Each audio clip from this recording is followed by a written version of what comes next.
अचानक असा काय आवाज आला जेणेकरून मी फोटो सोडून इकडे बघत बसले. तर सकाळी सकाळी उठलो आणि आम्ही निघालो बिबिका मकबऱ्यासाठी. ओवी आमच्या गाडीवर सोडून माझ्या मम्मी पप्पाच्या गाडीवर बसली म्हणून असा काहीसा आनंद प्रकट करणं सुरू होता.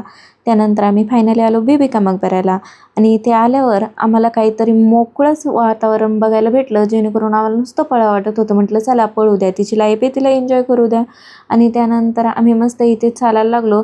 तिचं मात्र चाललं होतं पप्पा मला खाली सोड, पप्पा खाली सोड, मात्र ते काही सोडायला तयार नव्हते. आणि आज सुट्टी असल्यामुळं गर्दा तर भरपूरच होता, पण तरीसुद्धा म्हटलं सुट्टी असली तर आपण सुद्धा जाऊन यायलाच पाहिजे. आणि इथलं जर नक्षीकाम तुम्ही बघितलं की असं वाटतं अरे यार, देवानी म्हणजे देणाऱ्याच्या हाताला किती ते ज्ञान देवा, किती ती कला देवा, खरंच खूप सुंदर असं नक्षीकाम इथे केलेलं आहे.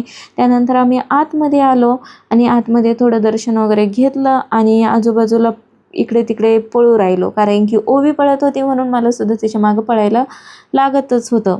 त्यानंतर इथे असा काहीतरी खांबा दिसला आणि ओवील त्याला गोल गोल फिरणं बघणं सुरू होतं. आणि ती फिरते म्हटल्यावर लेकरांनी सुद्धा तिथे उड्या मारणं गरजेच्याच होत्या, कारण की लेकरांना दम कसा निघाल.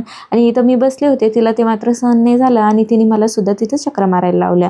त्यानंतर थोडेसे फोटो वगैरे काढले, व्हिडिओ काढले आणि मी इथे फोटो काढत होते माझ्या मम्मीचा, तेवढ्या त्यांनी जोराचा आवाज दिला म्हणून मी त्यांच्याकडे बघायला लागले. आणि त्या हे खालचं जे गवत दिसतं का, ते सुद्धा म्हणजे त्याच्यात पण बारीक बारीक अशी डिझाईन केलेली आहे. आणि ओवीचं मात्र इथं बाय बाय करणं सुरू होतं. आणि हे सगळं बघून आम्ही निघालो आमच्या वाटेकडे.